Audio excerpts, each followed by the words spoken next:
Assalamualaikum warahmatullahi wabarakatuh. Waalaikumsalam warahmatullahi wabarakatuh. Bismillahirrahmanirrahim. Alhamdulillah wassalatu wassalamu ala Rasulillah. La haula wala quwwata illa billah. Amma ba'du. Bapak Ibu yang kami muliakan, sebelum kita memulai ta'lim kita di hari ini, marilah kita awali dengan membaca surah Al-Fatihah. Sebuah harapan yang besar bagi kita semua yang hadir. Mudah-mudahan Allah selalu membimbing kita dalam kebaikan. Kita istiqomah dalam ibadah yang amal saleh, sehingga perjalanan kita baik dunia dan akhirat diberikan kemudahan, kebahagiaan di sisi Allah Subhanahu wa taala. Al-Fatihah warahmatullahi wabarakatuh. Syekh Ali bin Abdul Rasulullah Alhamdulillah wa ala wa sayyidina Ahmad bin Zaid al-Hamshi sayyidina Umar al-Hamshi wa sayyidina Hasan al-Haddad syawal al-Qur'an wa ali silsilah min sayyidina Muhammad bin Muhammad al-Kaf sayyidina Habib sayyidina Ibrahim bin Smith wa usulul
Bismillahirrahmanirrahim.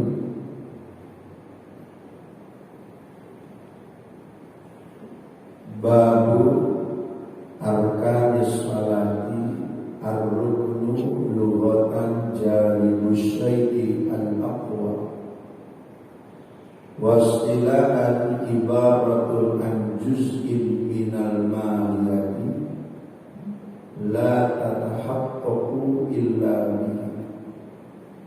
Arkanus salati ada dua, al-mu'tamadu anna thalathata asyara bija'lit tuma'ninati tabi'atun lil arkani.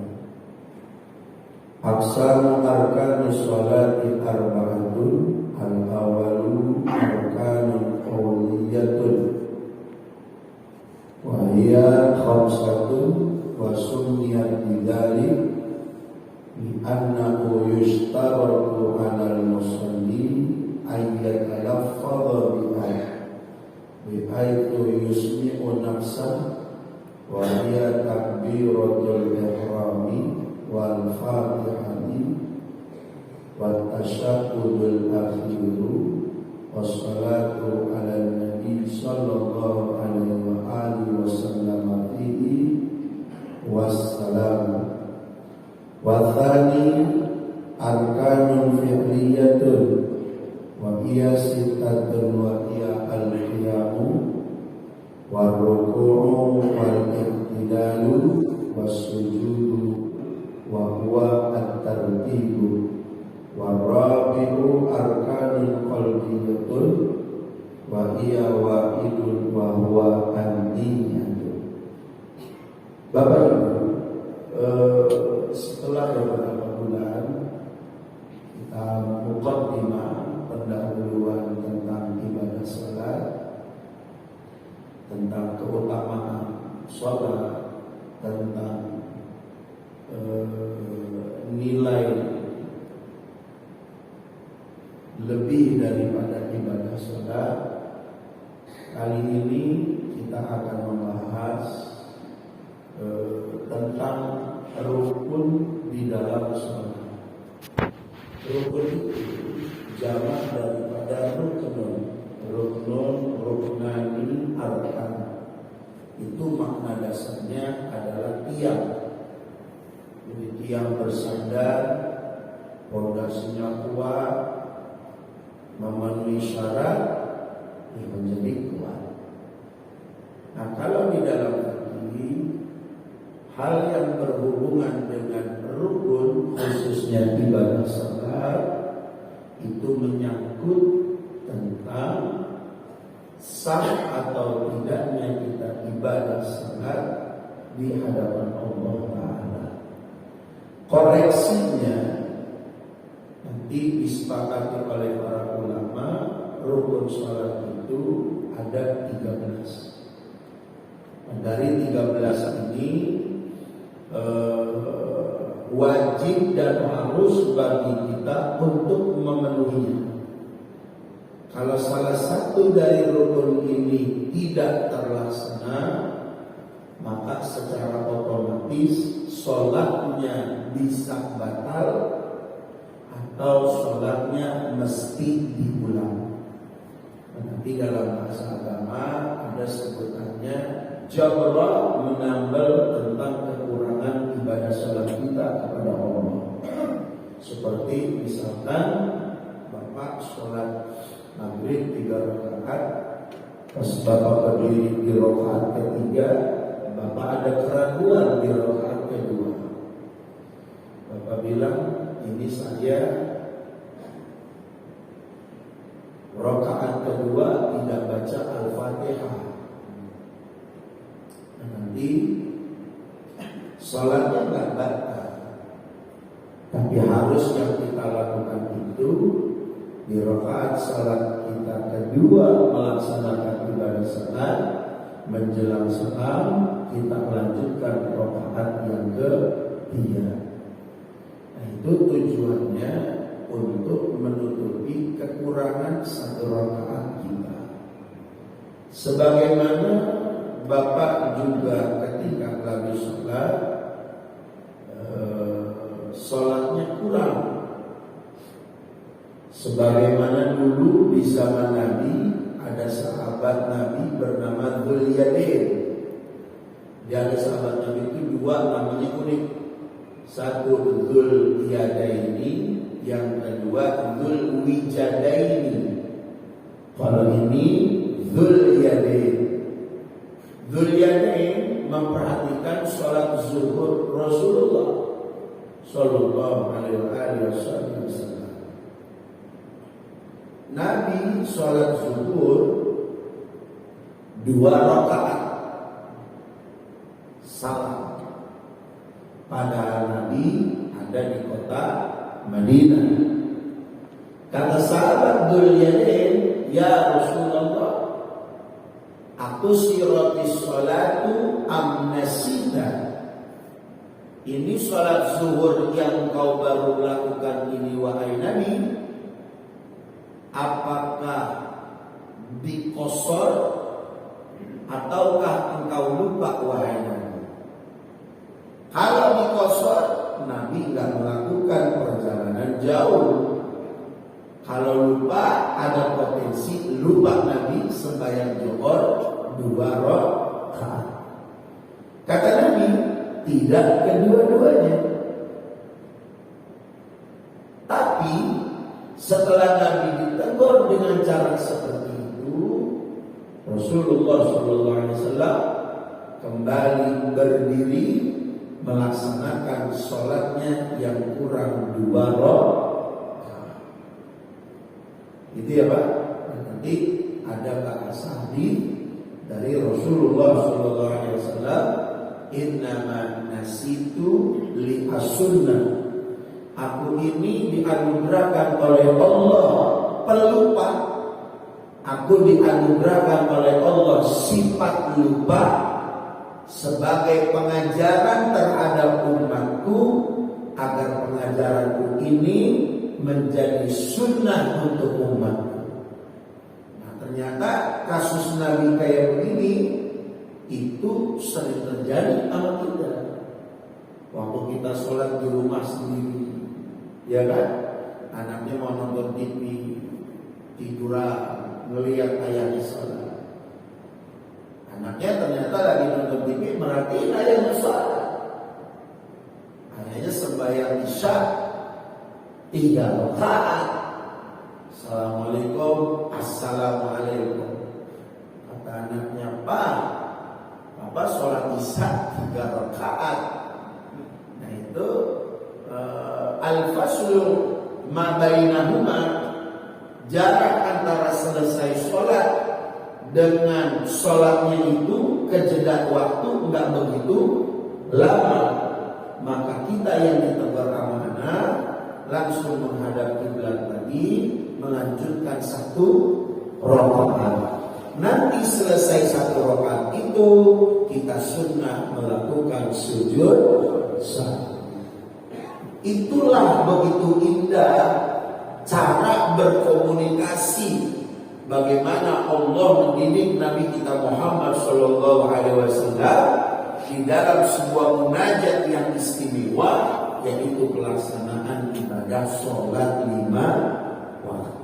Makanya spesial orang yang tidak sholat rugi besar. Kita ini bersyukur sama Allah, mata rada sepet, jidat kita masih bisa sujud sama Allah. Jam segini emang tidur ini, ngopi jam 8 dah. Kalau sekarang ngopi sedikit perut gitu, kira-kira gitu. Bapak sekalian,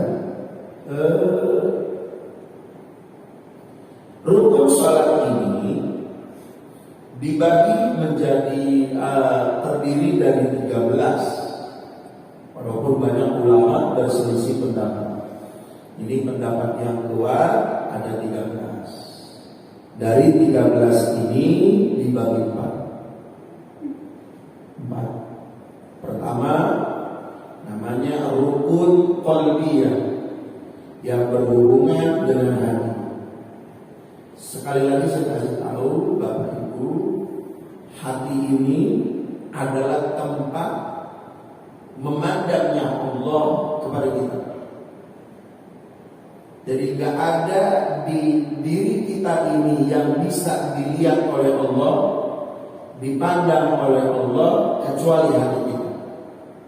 Hatinya bagus, hatinya bersih, jauh dari berbagai macam penyakit hati, itu berpotensi hati ditarbiyah, dididik langsung oleh Allah Subhanahu wa ta'ala. Itu sebagaimana yang dikatakan oleh Al-Imam Abu Hamid Al-Ghazali. Makanya kata tadi, puncak ibadah itu adalah bahagia. Dan puncak dari kebahagiaan ibadah itu adalah membahagiakan orang lain. Itu dalam bahasa agama namanya idkhalus surur. Nyenengin hati kita, nyenengin orang lain. Itu puncak ibadah. Makanya kalau dalam kajian ilmu tauhid itu ada istilah talazum. Apa itu talazum? Kalau dalam bahasa ilmu filsafat ada hukum sebab dan akibat. Ada hukum ilat dan maklul. Nah, ilat dan maklul saya kagak omongin. Yang kita pernah sederhanain sebab dan akibat. Salat itu sebab. Akibatnya dari salat itu adalah kebaikan. Nah, makanya bahasa lebih jauh, orang yang sholat pasti orang baik. Orang yang sholat pasti orang bahagia. Orang yang sholat adalah orang yang hatinya bersih, karena selalu dalam bimbingan Allah Subhanahu wa ta'ala. Tapi kalau ada orang sholat di luar sholat, sama tetangga nggak tegur sapa, sama saudara diem-dieman, Bahkan ada yang berantem 1 tahun gak ada maidanan. Hakada makruh, sholatnya ditolak oleh Allah Subhanahu wa Ta'ala. Nah, itu berkah daripada ibadah. Makanya kalau buah sholat ini dilaksanakan ketika ritualnya 5 waktu, ada ibadah-ibadah sunnah, kemudian kita pakai dalam pengamalan keseharian kita, minimal nyenengin hati orang, nggak bikin nyesek hati orang, maka itu potensi buat kita dibahagiakan oleh Allah dunia dan akhirat lebih besar ketimbang kita mengandalkan sholat kita di hadapan Allah. Makanya ada hadis di tulisan Syekh Nawawi Al-Albani di dalam kitab Qawmi Qur'an, kata Rasulullah SAW, siapa orang yang membahagiakan saudaranya di dunia, kan kalau sholat butuh khusyuk, baca Quran butuh khusyuk, ibadah haji butuh konsentrasi, khusyuk juga. Cuma nyenengin orang gak butuh khusyuk. Kita nyenengin orang. Kalau kita ngandalin ibadah sholat, jauh. Ngandalin baca Quran, jauh. Ngandalin sholat tahajud, jauh. Maka potensi buat kita diberikan kebahagiaan oleh Allah, caranya ngebahagiain orang lain. Itulah yang dilakukan oleh Nabi kita Muhammad SAW. Sehingga dikatakan oleh Nabi, siapa orang yang memberikan kebahagiaan saudaranya di dunia, maka kelak nanti dia di akhirat akan dibahagiakan oleh Allah Subhanahu wa Ta'ala. Itu buat daripada idkhalus surur. Nah, itu hati. Rukun hati itu ya niat. Nah, niat itu adanya di dalam hati. Oke Pak, niat itu adanya di dalam hati. Nanti disambung amal rukun yang nomor kedua, namanya qauliyah. Pasangan niat itu adalah takbiratul ihram, di mana Bapak mengucapkan Allahu Akbar. Sepanjang pengucapan Allah sampai Akbar, di dalam hati kita ada pelafaz dan niat. Saja kau niat sholat subuh 2 rakaat jadi makmum, atau usolli fardhu maghribi makmuman sampai lillahi ta'ala berbarengan Allahu Akbar, maka kita melaksanakan kesempurnaan berniat. Bagaimana kalau niatnya dari rumah? Di Masjid Ar-Rahmannya langsung Allahu Akbar, la tasih. Niatnya tidak sah. Bagaimana seandainya takbiratul ihram dulu, kemudian niat takbiratul ihram Allahu Akbar, selepas itu niat usolli fardhu maghribi makmuman lillahi ta'ala, usolli fardhu isya'i makmuman lillahi ta'ala, la tasih, salat tidak sah. Itu ya Pak. Tapi kata Imam Sya'rani,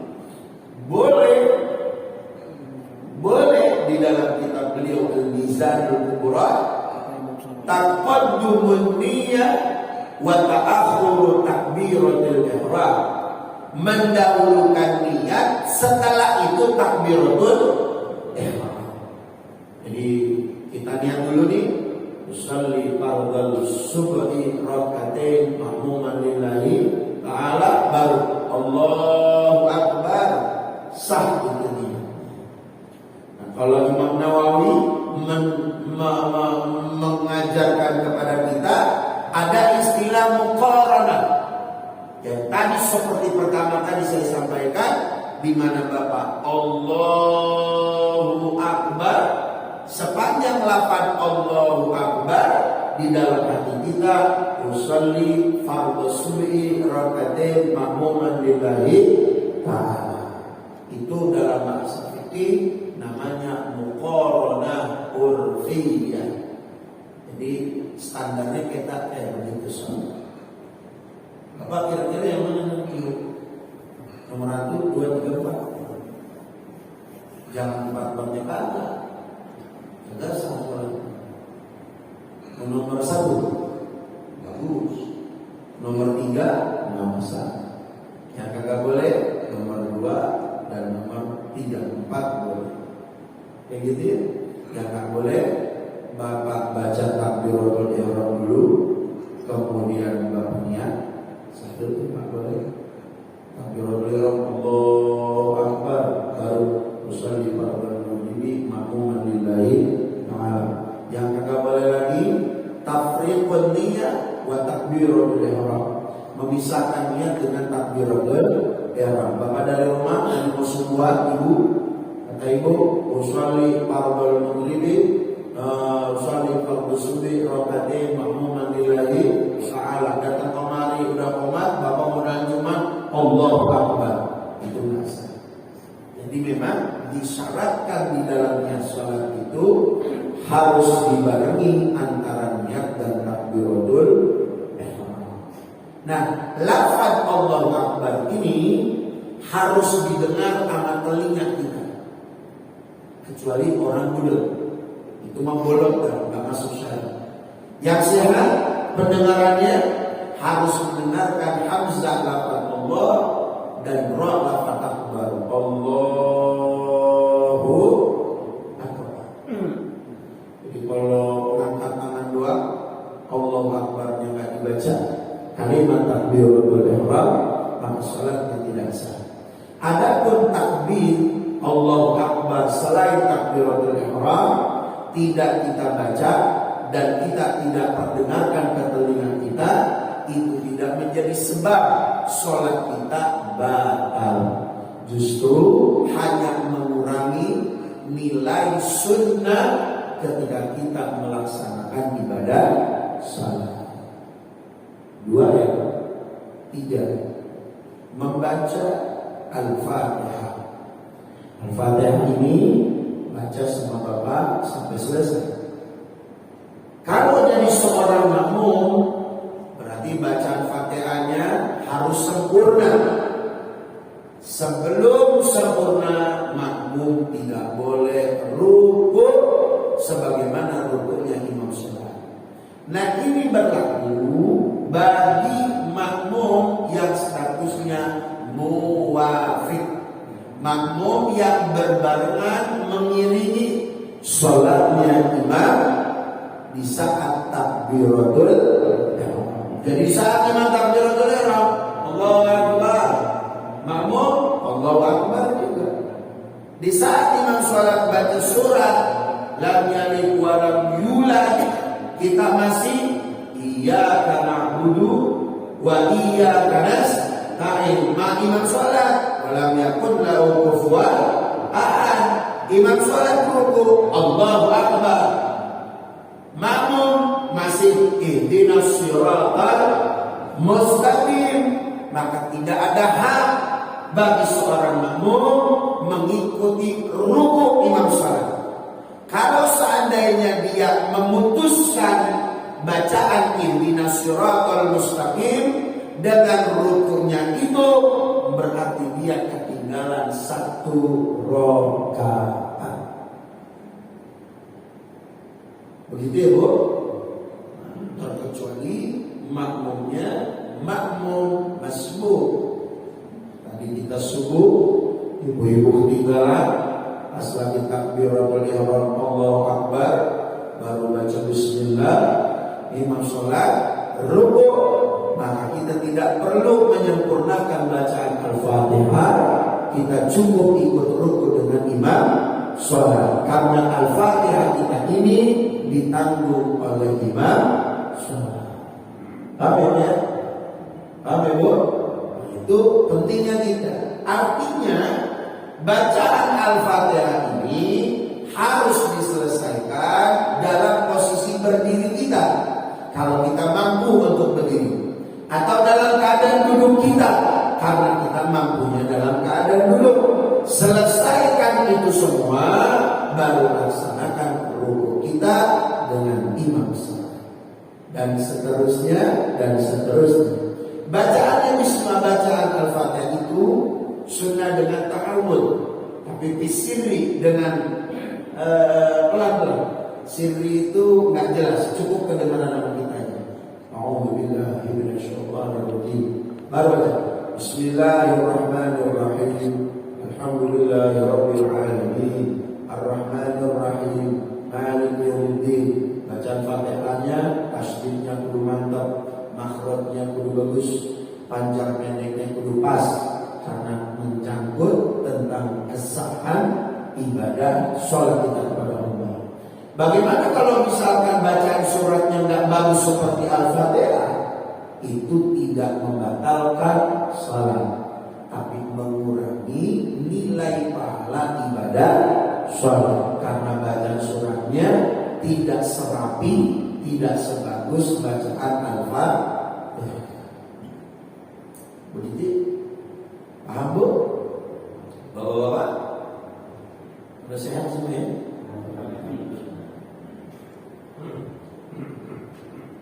Nomor berikutnya tasyahud akhir.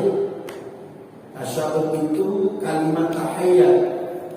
Tahiyat itu yang rukun tahiyat akhir. Kalau tahiyat awal namanya sunnah ab'ad. Sunnah ab'ad itu ditinggalkan sunnah sujud sahwi. Nabi sepanjang salat tidak pernah ninggalin tahiyat awal. Tahiyat awal ini sunnah ab'ad. Dia terjadi pada salat yang 3 ataupun 4 rakaat.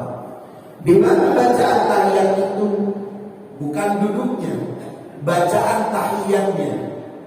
Bacaan tahiyat akhir itu at-tahiyat al-mubarakah as-salawatut thayyibatu lillah assalamu alayka ayyuhan nabiyyu wa rahmatullah wa barakatuh assalamu alayna wa ala ibadillahis sholihin asyhadu an la ilaha illallah wa asyhadu anna muhammadan rasulullah. Itu bacaan tahiyat akhir. Itu tahiyat sedikit doang. Bapak mau baca di awal ya sunnah abad, bapak dibaca di tahiyat akhir namanya rukun salat. Bacaan tahiyat akhir sampai 2 kalimat syahadat. Kemudian membaca selawat kepada Nabi kita Muhammad sallallahu alaihi wasallam. Bacaannya Allahumma sholli ala Muhammad. Cukup. Atau baca Allahumma sholli ala sayyidina Muhammad. Bapak tambahin sunnah wa ala ali sayyidina Muhammad. Bapak Ibu enggak baca wa ala ali atau enggak baca wa ala alihi di tahiyat akhir salat subuh tadi, asyhadu an la ilaha illallah wa asyhadu anna muhammadar rasulullah. Allahumma sholli ala sayyidina Muhammad. Ucapin salam. Assalamualaikum warahmatullah. Assalamualaikum warahmatullah. Salat asar. Kalau kita seringannya fil alamina innaka hamidun majid. Kita ini kan ngerti diskon pahala. Ya. Obral pahala. Padahal standar sahnya itu tahiyat cuma sampai Allahumma sholli ala sayyidina Muhammad. Bapak assalamualaikum selesai. Pakai warahmatullah sunnah. Nah salam yang pertama itu wajib didengar sama telinga kita. Kalau nggak didengar nggak sah salat kita. Di bawah cukup assalamualaikum warahmatullah selesai. Nggak nengok kanan, nggak nengok kiri, nggak masalah, sah aja itu salat. Kali ada gendeng teman-teman kanan kiri, nengok beda. Assalamualaikum warahmatullah. Assalamualaikum warahmatullah. Ada teman sebelah itu ini kita nengok. Nggak masalah. Tapi hakikatnya Rasulullah mengajarkan kita menengok ke kanan dan menengok ke kiri. Itu filosofinya banyak. Jadi secara keseluruhan rukun qauli cuma ada 5. Bapak baca takbiratul ihram. ibu baca Al-Fatihah, ibu baca ayat akhir, ibu baca sholawat kepada Rasulullah, lafaznya Allahumma sholli ala sayyidina Muhammad, dan nomor 5 ucapan salam. Salam kedua sunnah. Salam pertama Assalamualaikum, selesai. Warahmatullah, gede pahala. Paham ya sini ya? Nah berarti kita pikirin lagi, ternyata sholat kagak ribet. Yang ribet itu ya kagak sholat. Gitu lah. Sholat itu kagak susah. Yang susah itu yang kagak mau sholat. Cukup ya Bu? Paham ya? Jadi rukun qauliyah itu ada 5. Qauliyah hubungannya sama niat. Sedangkan yang berhubungan dengan jasmani, fi'liyah, pertama diam, berdiri. Lelaki perempuan masih sehat, kuat berdiri, maka berdiri menjadi rukun. Qiyam itu tegak sempurna, kedua kakinya ninjak. Nggak boleh salah satunya bengkok, dikendori sama dia, nggak bisa. Harus berdiri tegak. Kedua rukun. Rukun itu inhina, membongkokkan tubuh kita sampai batas ruku. Batas ruku segini dong Pak. Kalau orang yang udah tua, badannya rada kaku, ruku segini cukup. Allahu Akbar. Ini 2 ruku nih segini. Nggak perlu begini. Kalau begini pinggang rada sakit. Kalau begini cukup nih. Allahu Akbar. Ini 2 ruku. Ya, itu namanya maqamul inhina doyong. Allahu Akbar. Cukup udah. Itu disebutnya ruku. Tapi yang sempurna ya begini. Jadi 2 telapak tangan pegang dengkul. Kita begini. Jadi badan sejajar lurus semuanya. Ruku tuh. Bacaannya enggak wajib. Subhana rabbiyal azim wa bihamdi subhana rabbiyal azim, itu sunnah hayat. Yang wajib itu hanya ruku. Jadi berdiri begini. Kalau laki-laki sejengkal, perempuan nempel. Laki-laki sejengkal. Angkat tangan, Allahu Akbar. Udah kayak begitu aja. Diri begini. Gak boleh begini. Gak boleh begini. Atau kaki dibengkokin. Lemas sekali imam sholat, bacanya kelamaan, begini sholatnya. Miring nih. Ya kan? Bahkan ada orang inhina, nyendirnya di tembok. Banyak kan sholat begitu? Ini Pak pelakunya nih orang-orang yang sering umroh sama haji nih. Karena rata-rata tiang Masjidil Haram banyak tuh sama Madinah. Imam sholat bacanya lama, nyender di tembok. Ya kan? Itu makruh. Nggak dianjurkan Pak. Makanya saya setengah sih saya protes. Kalau imam sholat itu bacanya kelamaan, saya protes. Nggak boleh. Ini saya keluarkan kalimat baiknya imam sholat di saat lima waktu mengimami, bacalah surat-surat terpendek. Surat-surat terpendek. Jangan surat-surat terpanjang. Itu Bapak mengimamin sholat baca surat-surat terpendek, bagian daripada idkhalus surur, nyenengin jamaah. Jamaah senang kalau dibacain sama surat-surat terpendek. Apalagi rakaat pertama Fatihah Al-Kautsar, ayatnya cuma 3. Mari kelas 5 selesai. Kata makmum luar biasa masyaallah. Senang saya. Emang betul. Bapak silakan cari di Google Hasanah Turuf kekayaan Islam. Cari dalil hadis. Ada gak Rasulullah menganjurkan sholat berjamaah, imam sholat bacaannya di lapangan? Gak ada. Nggak ada. Ya, maghrib kuliah dulu aja tuh. Enak tuh deh. Yang rada panjangan isya. Standar suratnya dari Al-Lail, Asy-Syams, duha. Itu ya, Nabi lebih sayang sama kita bacaan itu. Kenapa diperpendek? Yang jadi makmum ini bukan kelas berat, ya enggak?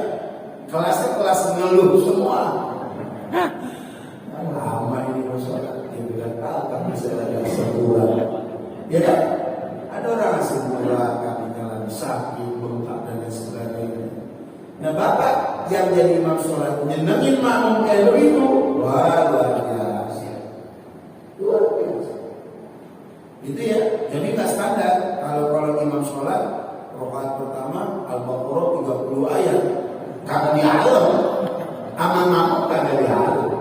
Kata makmum, saya tandain imam sholat begini nih, saya ambil ke bawah itu, pecat kita imam sholat begini lah, ribet aja, kelamaan. Bayangkan sama bapak 30 ayat pertama, rakaat kedua 30 ayat, Masya Allah. Disiksa orang tua, disiksa, jangan. Gitu ya Pak. Di mengenai terjadwal bacanya yang cepat aja. Jadi memang sholat jamaah itu kan dari lama Bu. Ya, tarawih, sholat 5 waktu jamaah dari lama. Semua standar. Oh, gimana Ustaz supaya dapat khusyuk? Khusyuk itu di dalam sholat bukan berarti bacaannya lama, bukan berarti dirinya lama. Yang pengen khusyuknya mantap di saat sholatnya munfaridan. Sholat tahajud 1 rakaat 1 Baqarah juga nggak ada yang ngomelin.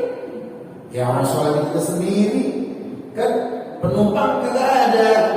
Sholat tua berdirinya 15 menit nggak ada yang ngomelin, karena kitanya sholatnya sendiri. Begitu ya. Qiyam, ruku, iktidal itu kembali daripada ruku. Nggak boleh banyak bergerak. Nah, saya titip, kalau yang jadi imam sholat untuk rakaat pertama dan rakaat kedua, ritme rukunya diatur. Kalau rakaat pertama rukunya sunnah dilamakan. Kenapa? Untuk menunggu kehadiran jamaah yang lain ingin sholat berjamaah. Nah, jamaah yang lain ini ditunggu sama imam sholat. Memang dia punya kebiasaan masbuk dan tepat waktu dia datangnya. Tapi kalau makmum masbuknya emang lama, sekiranya ruku juga 5 menit, nggak cukup. Imam sholat nggak perlu nungguin yang model begitu makmum. Kesian makmum lain jadi ribet urusan. Gitu ya. Jadi sunnah ruku agak lama. Tujuannya mendapatkan makmum yang masbuk bisa dapat 1 rakaat. Kalau rakaat yang kedua rukunya lebih cepat dari yang pertama, 3 dan 4 standar. Karena kenapa? 2, 3 dan 4 semua makmum udah terikat dalam hubungan sholat berjamaah. Begitu ya? Paham ini semua? Terus sujud itu nggak mesti pakai hidung, yang penting sujud itu pakai dahi atau jidat. Sebagian jidat bapak ibu disentuh ke tempat sujud itu udah termasuk daripada bagian sujud. Berapa lama kita sujud? Sujud itu minimal dengan kita melafadzkan bacaan subhanallah, atau kita baca subhanarabbiyal a'la wa bihamdihi. Kemudian duduk di antara 2 sujud. Kita sujud pertama ada duduknya kan? Nah, duduknya itu termasuk daripada rukun. Sujud kedua rukun, ada duduk keduanya namanya duduk istirahat. Bapak boleh lakukan silakan, atau langsung berdiri pun silakan. Yang ke-6 duduk tahiyat akhir. Kalau Nabi mengajarkan kita namanya duduk tawarruk, duduknya menyamping. Tapi kalau seandainya kita mampunya duduk tahiyat awal, ya nggak masalah. Atau duduk tahiyat akhirnya kita siap, nggak masalah. Atau duduk tahiyat akhirnya kita belum joran, nggak masalah. Yang penting duduk. kira cukup ini udah jam 6. Ada yang mau bertanya silakan. Silakan bapak-bapak, ibu kalau yang mau bertanya silakan. Supaya lain bertanya saya ngawalin Pak Ustaz. Kalau baca Al-Fatihah supaya nggak ketinggalan, ada baiknya baca Al-Fatihah sebagai makmum itu setelah selesainya Al-Fatihah atau mengikuti imam, Pak? Supaya kalau supaya ini nggak ketinggalan, kita baca ayatnya pendek, saya barengin dengan baca imam, mengikuti diri imam, atau setelah imam buat selesai baca Al-Fatihah. Kalau makmum ada kekhawatiran dia ketertinggalan membaca surah Al-Fatihah karena imam sholat baca surahnya cepat, maka sunnah dianjurkan bagi makmum mengiringi baca Al-Fatihah imam sholat. Gitu ya Pak.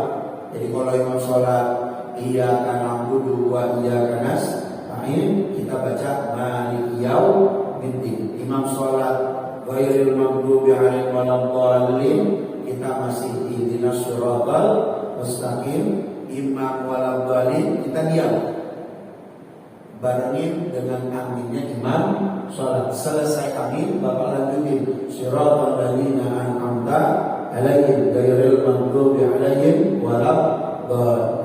Begitu Pak. Nah, yang lainnya Bapak Ibu.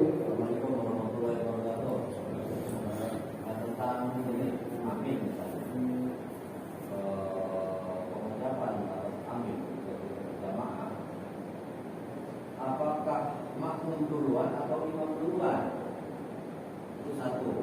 Yang kedua, pengucapan dapat takbir oleh imam karena bikin mereka jamaah juga di sana. Jadi begini, kita kan dalam sholat nggak boleh mendahului imam atau membarengi. Gitu. Nah, kebanyakan terjadi kadang-kadang kita imam juga nggak bijak gitu. Kita mengucapkan takbir itu apa ya, lambat tuh, sehingga terdahului oleh makmum gitu. Gimana sholatnya kalau begitu? Terima kasih.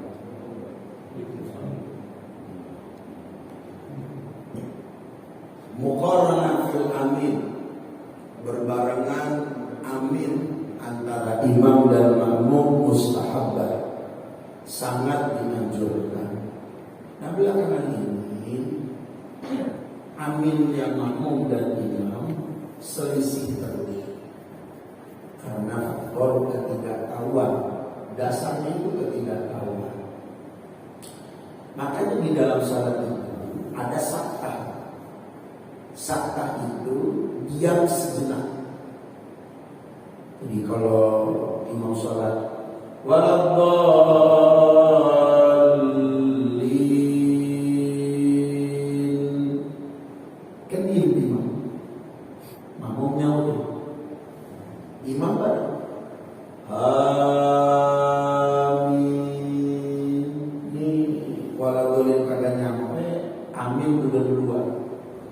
Waladdallin, nunnya belum nyampe. Makmum amin. Kacau banget. Nah itu harus ada muqarranah. Muqarranah itu bersamaan dalam mengucapkan amin. Itulah yang disebut oleh Rasulullah SAW ketika amin imam dan makmum bersamaan, maka di saat itulah para malaikat Allah mengaminkan kepada Allah agar yang salat berjamaah itu dirahmati, diberkahi, diampuni dosa kesalahannya oleh Allah Subhanahu wa taala. Nah, kalau aminnya amburadul, ya babak belum. Ya. Nah, yang standar itu imam salat, waladdallin. Itu makmum sama imam di dalam Fathul Muin sunnah baca doa. Rabbi firli wa liwalidayya. Amin.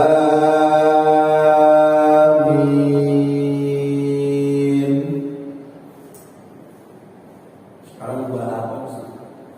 Kalau kita tarawih dan seterusnya, ya itu kudu dirapiin. Yang kedua, Mau kata kalau takbir oleh imam. kenapa? Karena apa?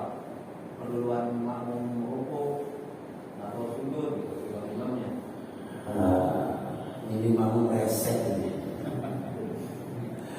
Sabar. Ya, saya bilang begini, Pak.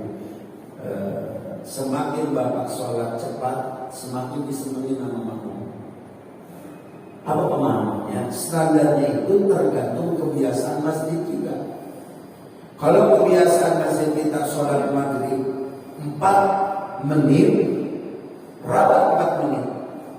Jangan lebih sampai 4 menit. Atau jangan sampai kurang daripada 4 menit. Itu standarnya kayak begitu. Karena masing-masing masjid, musola punya standar khusus di dalam pelaksanaan ibadah sholat. Nah, kalau ada makmum punya kebiasaan taqaddum fi fi'liyati salatil imam, kebiasaan imam ruku didului sama dia, itu kalau mendahulukan 2 rukun batal salatnya. Bagaimana kalau kurang 1 rukun? Makruh dia salatnya. Allah nggak suka. Mau nyalip aja dia mah. Imam ditungguin masih berdiri, dia mau udah rukun duluan. Ya kan? Imam baru tidak, dia mau udah sujud duluan. Gak boleh. Dan itu makruh hukumnya. Makruh itu dapat mengurangi nilai pahala sholat. Karena Allah tidak. Iya. Cukup ya, Ibu ya, Ibu.